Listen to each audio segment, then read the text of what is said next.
मैं यहीं पे बैठ के पढ़ता था। यहाँ पे टेबल मेरी लगी रहती थी, यहाँ मेरी चेयर लगी रहती थी। और जैसे शाम होती जाती थी तो धूप कम हो जाती थी तो उधर लगा लेता था, वो खुला हुआ, वहाँ पे हवा लगती थी। और ये जो सीन है मैं हमेशा अपनी नज़रों में रखूँगा, हमेशा अपने जहन में रखूँगा। ये मुझे एहसास कराता रहेगा कि मैं कहाँ से उठ के आया हूँ, और मेरे जैसे जो लोग हैं या समाज के जो ज़रूरतमंद लोग हैं, ये मुझे प्रेरित करेगा कि मैं उनके बारे में अच्छा सोचूँ।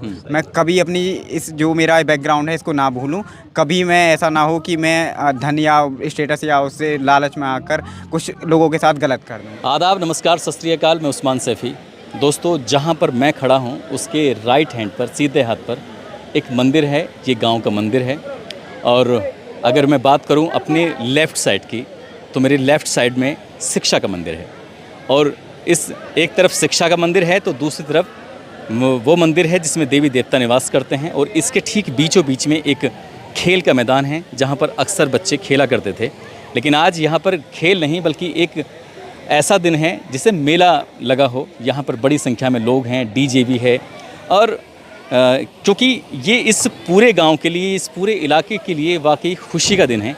खुशी इसलिए, अभी हाल ही में यूपीएससी 2023 का रिज़ल्ट 16 अप्रैल 2024 को जारी हुआ था।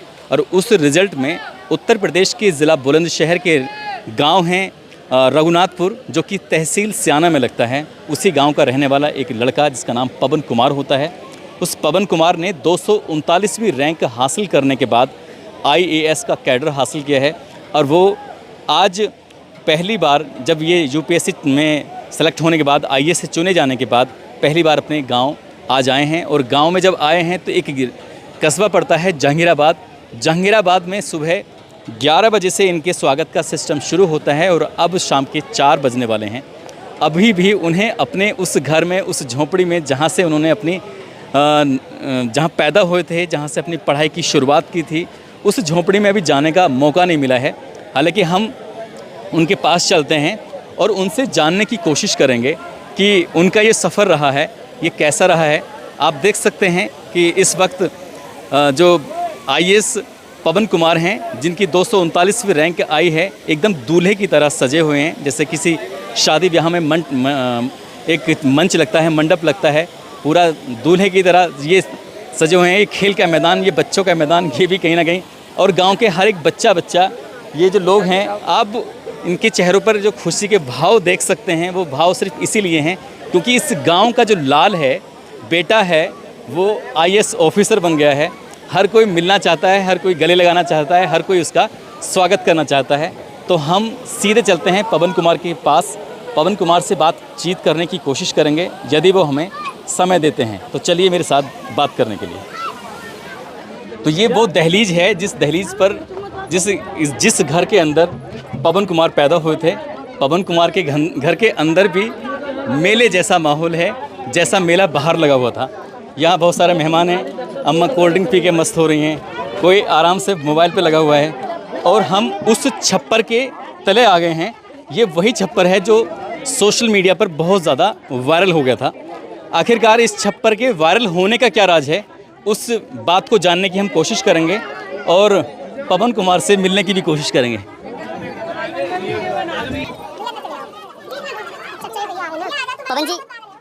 पवन जी, आपका बहुत बहुत स्वागत है। नमस्कार भाई। यकीन मानना कि मैं किसी स्टोरी के पीछे इतना लंबा टाइम दिया, और आपकी भी हिम्मत की दाद देनी पड़ेगी। सुबह 11 बजे से लेके और अभी 4:10 के आसपास हो चुके हैं। शायद आपने कुछ खाया भी नहीं है, लेकिन जो खुशी आप महसूस कर रहे हैं अंदर से, वो शायद कुछ खाने से भी मतलब बेहतर है। वो परिवार का और गांव वालों का, समाज का इतना प्यार है कि मतलब भूख प्यास कुछ महसूस नहीं हो रही है। सभी से लगातार बातचीत हो रही है, सबको देखकर अच्छा लग रहा है। आपके इस घर को बड़ी संख्या में मीडिया वालों ने दिखाया है जी।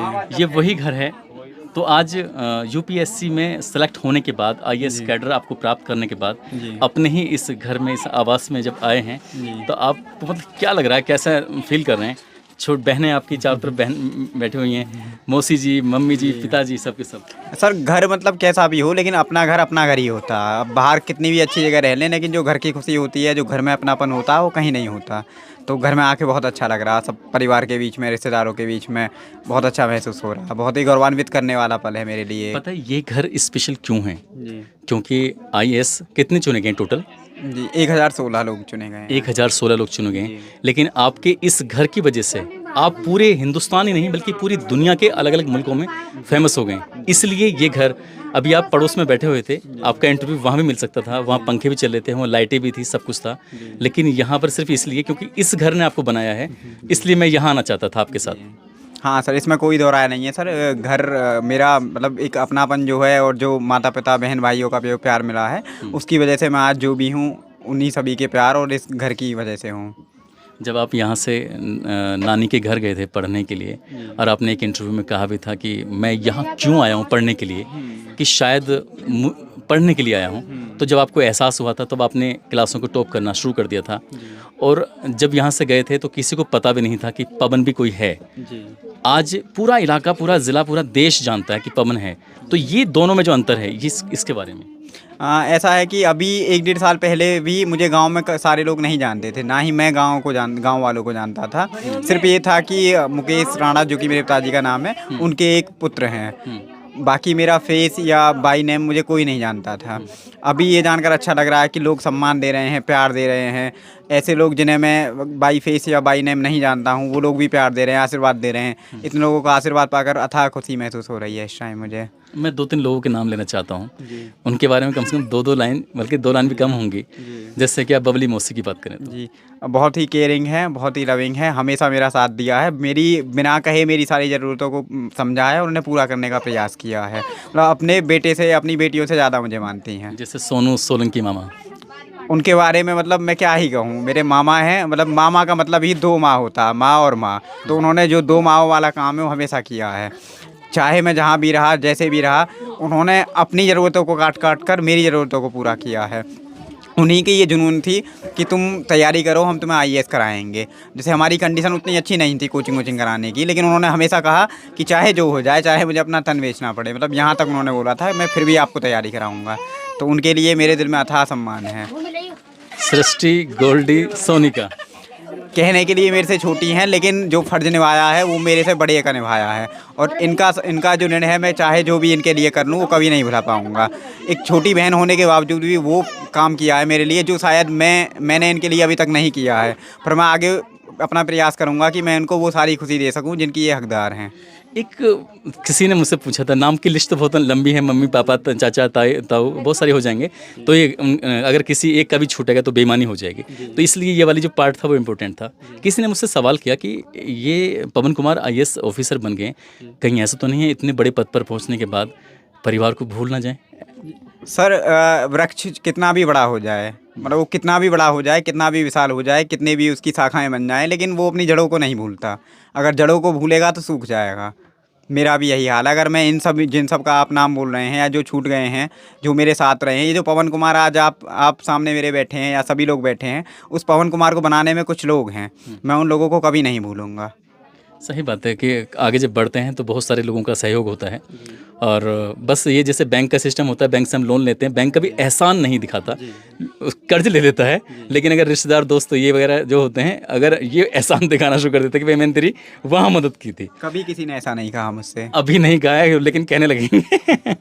एक लास्ट चीज़ और पूछूंगा, जब मैं आपके घर के अंदर एंट्री कर रहा था तो मेरी राइट साइड में एक मंदिर और लेफ्ट साइड में एक स्कूल, शिक्षा का मंदिर, बीच में एक स्कूल का मैदान। आज लाखों की संख्या में मतलब लोग आपको देख भी रहे हैं और यहाँ तक पहुँचे भी हैं हज़ारों की संख्या में। आज आपके यहाँ पर आने में कई लाख रुपए खर्च हो गए होंगे जो पब्लिक ने व्यक्तिगत अपने आप से खर्च किए हैं। तो कभी आज आपके पास किसी चीज़ की कमी नहीं है। और एक दौर ऐसा था कि उस दौर में ऐसा था कि मैं सिर्फ अकेला था, मतलब धन और जो स्टेटस है उसकी तो कमी थी ही। इसके साथ साथ भावनात्मक रूप से भी मैं अपनी जो परेशानियां होती थी मैं बहुत कम लोगों से शेयर कर पाता था। लेकिन आज वो कमी मुझे लग रहा है एक दिन में सारी कमी पूरी हो गई। जितना प्यार मुझे मिला है उस प्यार को मैं कभी नहीं भूलूंगा और ताउम्र इस प्यार को मैं याद रखूँगा। आपके जैसे करोड़ों पवन हैं, उनके लिए क्या कहना चाहेंगे? उनके लिए मेरी 1-2 चीज़ें हैं जो मैं उन्हें सजेस्ट करना चाहूँगा कि आप अपना लक्ष्य बनाएं। उस लक्ष्य को पाने के लिए क्या रास्ता है, उस रास्ते को चुनें। उस रास्ते पर पूरी ईमानदारी और नेकी के साथ चलते रहें। ऊपर वाला आपके माता पिता, आपके परिजन, आपके दोस्त, जो भी आपके सगे संबंधी हैं, जो आपके शुभचिंतक हैं, उनका ध्यान रखें और कभी किसी के बारे में गलत ना सोचें, सफलता आपको एक दिन ज़रूर मिलेगी। बस मुझे 2 चीज़ दिखा दीजिए, एक तो वो कोना जहाँ आप पढ़ते थे और एक वो छप्पर जो वायरल हो गया है। Please please.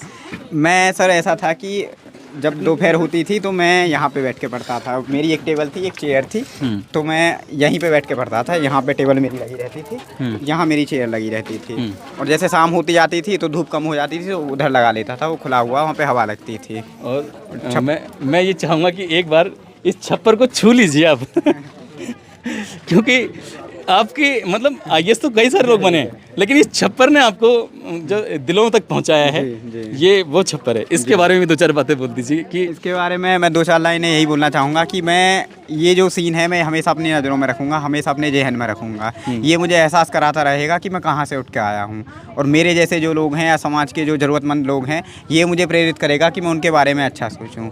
मैं कभी अपनी इस जो मेरा बैकग्राउंड है इसको ना भूलूँ। कभी मैं ऐसा ना हो कि मैं धन या स्टेटस या उससे लालच में आकर कुछ लोगों के साथ गलत कर दूं। तो मैं हमेशा इसको अपने जहन में रखूंगा। आप चाहें तो इस सवाल का जवाब दे सकते हैं, ना चाहें तो ना देना, कोई वो नहीं है। आपने एक इंटरव्यू में कुछ ऐसा बोला था कि जब गवर्नमेंट के कुछ लोग आते हैं प्रधानमंत्री आवास योजना के तहत, जब आपने आवेदन किया था, उन्होंने कहा था कि एक दीवार है ये वाली पक्की वाली, उस पक्की दीवार को गिरा दो और उसके बाद फिर कुछ ऐसा कच्चा सा दीवार खड़ी कर दो और हम आपको आवाज़ दे देंगे। तो अब तो खैर आपके पास ना आवाज़ की कमी है ना किसी चीज़ की कमी है। तो ऐसे जो सरकारी विभागों में लगे हुए लोग हैं वो उनके लिए और अपने उस पल के लिए ये 2 बातें बस लास्ट। सर मैं यही कहना चाहूँगा कि जैसे सरकार है, कोई भी सरकार हो, किसी भी पार्टी की सरकार हो, वो हमेशा कुछ ना कुछ ऐसी योजनाएं लाते हैं जिससे गरीबों का या जो समाज के ज़रूरतमंद लोग हैं उनका भला हो। लेकिन कुछ लोग होते हैं, वो लोग मतलब ऐसा नहीं है कि वो किसी सरकारी डिपार्टमेंट में हैं या किसी एक खास विचारधारा के हैं, वो कोई भी लोग हो सकते हैं। केवल 1-2 गलत लोगों से सारा तालाब गंदा नहीं होता।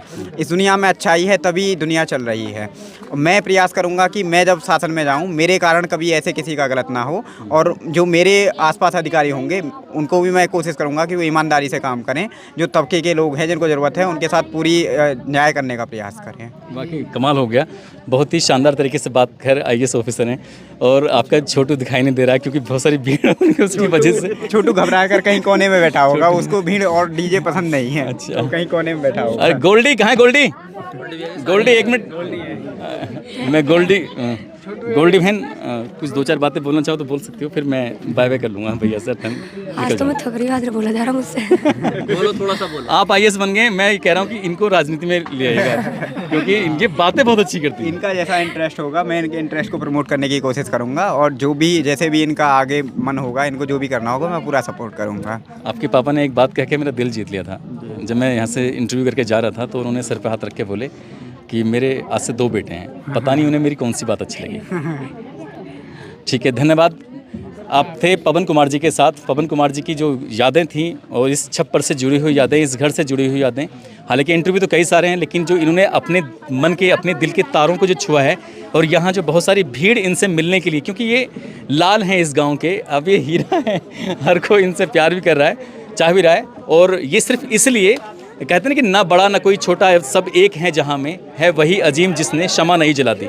इन्होंने कुछ अलग करके अपनी एक क्षमा जलाई, सब में चमकते चले गए। अब पूरे हिंदुस्तान ही नहीं बल्कि कई मुल्कों में इन्हें इनके नाम से जानते पहचानते हैं, क्योंकि इंडिया का सबसे टफ एग्ज़ाम यूपीएससी को इन्होंने क्लियर करके आईएएस ऑफिसर जो चुन लिए गए हैं। अब ट्रेनिंग पे जाएंगे, उसके बाद फिर सेलेक्ट होंगे और फिर आगे की जर्नी शुरू होती है। अभी ये पहली जर्नी थी यूपीएससी क्लियर करने वाली, उसके आगे अभी संघर्ष अभी और बाकी है। तो मिलते हैं बहुत जल्दी किसी नई कहानी के साथ। तब तक आप अपना ख्याल रखें, सुरक्षित रहें। जय हिंद, जय भारत।